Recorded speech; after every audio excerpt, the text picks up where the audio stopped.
Railway स्थानक ते मुक्तेश्वर द्वारमार्गावरील पथदिवे गायब, मनसेचे आयुक्तांकडे तक्रार। जालना शहरातील रेल्वे स्थानक ते मुक्तेश्वर पेट्रोल पंप तसेच अण्णाभाऊ साठे पुतळा ते मुक्तेश्वर द्वार या मार्गावरील पथदिवे गायब असल्याची तक्रार महाराष्ट्र नवनिर्माण सेनेच्या वतीने महानगरपालिका आयुक्त अंजली शर्मा यांच्याकडे निवेदनाद्वारे करण्यात आली आहे। या मार्गावर ठेकेदारांकडून रोड व वायर अंथरण्याचे काम करण्यात आले होते, मात्र प्रत्यक्षात पथदिवे गायब असल्याचा आरोप मनसेच्या पदाधिकाऱ्यांनी केलाय। या संदर्भात सत्ताधारी नगरसेवक कोणतीही भूमिका मांडणार नसल्याचा आरोपही मनसेच्या वतीने करण्यात आलाय। मनसेचे जिल्हा उपाध्यक्ष शरद मांगधारे यांनी आयुक्तांकडे याबाबत तक्रार करत संबंधित कामाची चौकशी करून निवेदनावरती कारवाई करण्याची मागणी केली आहे। या निवेदनावर मनसे कामगार जिल्हा अध्यक्ष विवेक वैद्य, मनसे सोशल मीडिया शहर अध्यक्ष सोमनाथ कदम, तुषार दाभाडे, गणेश सोनवणे, रोहित कोल्हे आदींच्या स्वाक्षरी आहेत।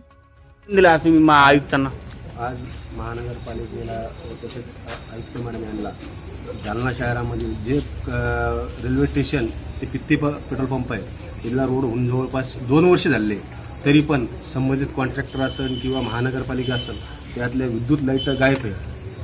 त्यातल्या त्यात तसेच एकताळ हवा ते मुक्तेश्वर द्वार तिथलाही एक कॉन्ट्रॅक्टर आहे, त्या कॉन्ट्रॅक्टरने फक्त रोड बनवला, डिवायडर बनवले आणि वायरिंग वातरून टाकेले, पण तिथले विद्युत संपूर्ण गायब आहे।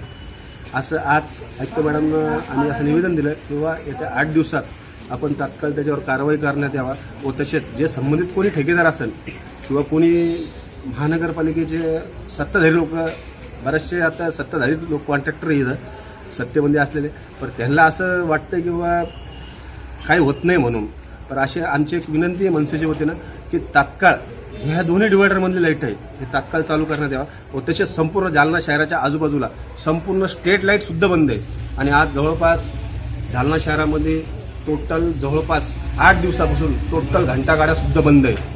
सत्ताधारी बोलत नाही, विरोधी पक्ष बोलत नाही की जवळपास आज माझ्या प्रभागामधील जवळपास 5-25 महिला आणि पुरुष आलेले की स्वतः म्हणजे त्यानं सांगितलं की आम्ही असंच आयुक्ताला मागच्या वेळेस निवेदन दिलं की महादेवाच्या मंदिरापाशी घंटा घेत आहे, पण आज त्या लोकांना आम्ही विरोध केला, त्या लोकांना सांगितलं की आमच्याकडे घंटागाडी येत नाही, तर आम्हाला पर्याय म्हणून पुन्हा त्यानं तिथं घाण टाकण्याची सुरुवात केलेली आहे। तर आज हे जे घाण टाकत आहे तर आज अशा आम्ही आयुक्तांना सांगितलेलं आहे की बाबा की त्याच्यावर तुम्ही तात्काळ कारवाई करण्यात यावा।